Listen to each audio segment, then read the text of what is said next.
Hello, hello. Welcome back to online learning.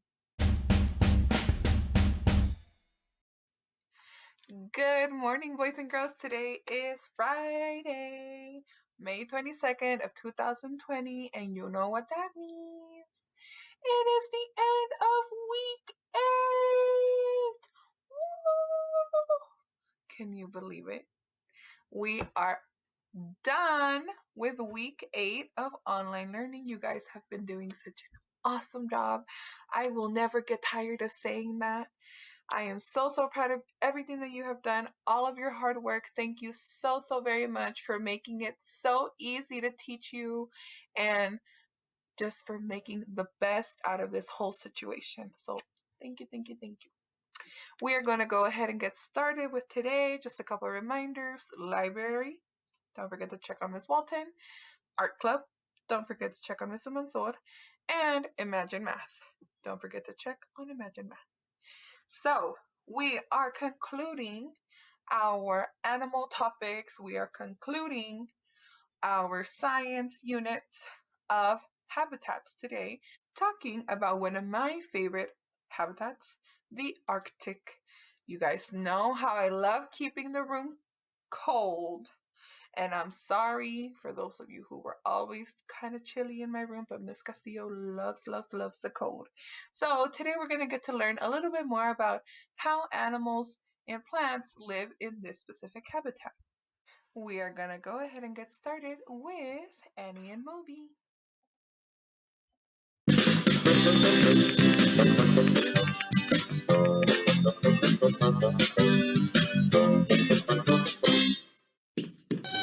Where are you going, Moby?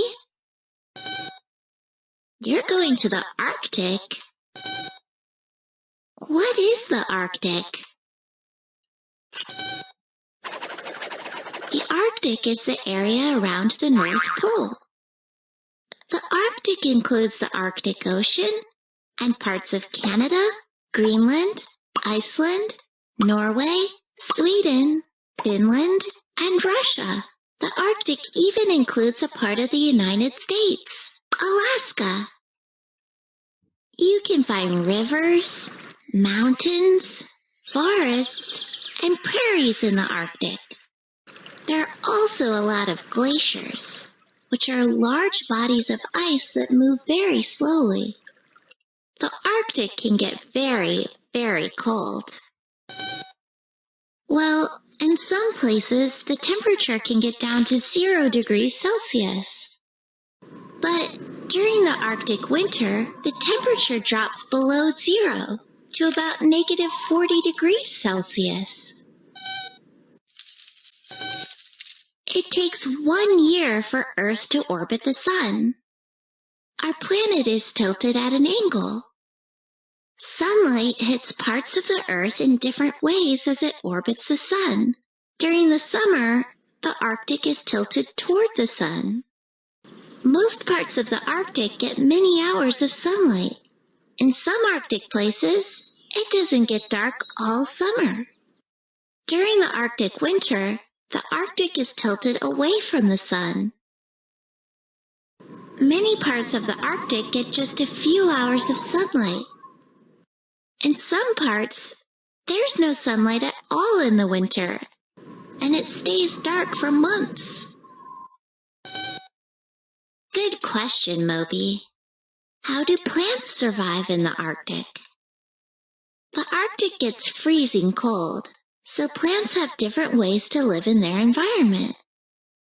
In the colder months, seeds stay below the ice. When the weather gets warmer, seeds sprout and grow quickly before it gets cold again. In some parts of the Arctic, the soil stays frozen underground. So, the roots of many plants don't grow very deep. Many Arctic plants grow low to the ground, so they're safe from strong winds. Some even have fuzzy hairs that help protect them from the cold. So, how do animals survive in the Arctic? Animals in the Arctic have adapted to their cold environment. Some animals, like the musk ox, grow thick fur in the winter to stay warm.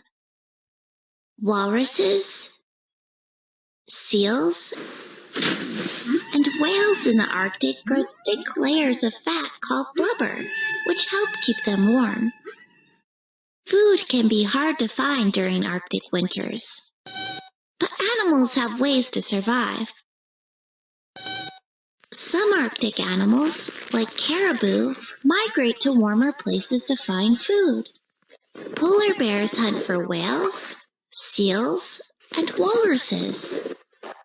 But hunting can be difficult in the Arctic, so polar bears have adapted to go without food for months. Some animals, like the Arctic fox and Arctic hare, use camouflage to help them stay safe. How do people survive in the Arctic? There are different groups of people who live around the North Pole. The Inuit are communities of people from the Arctic areas of Canada, Greenland, and Alaska. Some Inuit people still use dog sleds to travel across land, and build kayaks or boats to hunt for sea animals. The Sami are communities of people from the Arctic areas of Northern Europe. Some herd reindeer and fish. How is the Arctic changing? People are making big changes to the environment, which are making temperatures on Earth go up. Glaciers, icebergs, and sea ice in the Arctic are melting. And the habitats of many Arctic plants and animals are changing. If a lot of ice melts, the sea might rise higher. This can cause problems for people and many land habitats. Melting ice can also cause temperatures in the ocean to change, which will affect many living things. Changes in the Arctic can change the whole planet. Moby, I'm not sure if you're ready to visit the Arctic. Don't you need a jacket? That's your winter coat? Alrighty, so I hope you guys enjoyed that quick video with Annie and Moby. I love watching all of the things that they know and that they can teach us together so we can learn together. So with that being said, we're going to quickly look at this picture. So this is a really, really quick picture, very short, just because there's two simple things that we need to know about the Arctic. So one of them is that it is the coldest place on Earth. As we heard in the video, it can go down to negative 40 degrees. And let me just tell you, 40 degrees in Houston is really, really cold. Can you imagine going negative 40 degrees? That's very, very cold. Now, another thing about this place is that it is covered in ice and snow. Like we saw, there are some times in the summer where it can have a little bit of grass, but we also heard that it can quickly change back to being cold. So that's why the plants have to kind of grow a little bit faster. Another fun fact about the Arctic is that it can also be known as the polar habitat, or because that's where polar bears live. So, some of the animals that live in this habitat include the penguin, like the one in the picture, the polar bear, seal, blue whale, the snowy owl, the Arctic fox, the reindeer, and the walrus. So, something that I found really interesting about some of these animals is how they change their fur. So, remember when we were talking about camouflage, we read and we saw that some animals, like the hare or the rabbit and the fox, can change the color of their fur to blend in with the snow that's around them. So, I thought that was pretty cool about them. And to finish off today, we're going to quickly read our book about polar regions. Polar Regions by Catherine Sill. Polar regions are the cold, windy places around the world's north and south poles. The area at the North Pole is the Arctic. It is made up of frozen ocean with land all around. The area at the South Pole is called the Antarctic. It is made up of a huge area of frozen land with ocean all around it. Okay, so that's kind of one of the differences. So, like we said, the Arctic is made up of a frozen ocean with land around it, but the Antarctic is frozen land with ocean around it. Some parts of polar regions are covered with ice all year long. During winter, the sun never rises and the days are long and cold.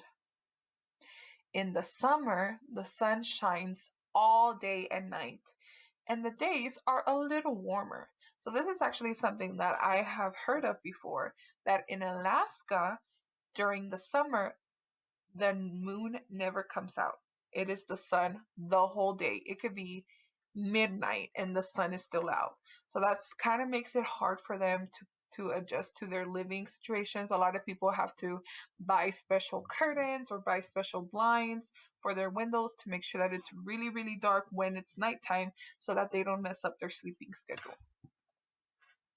The ice melts in some places during the long sunny days.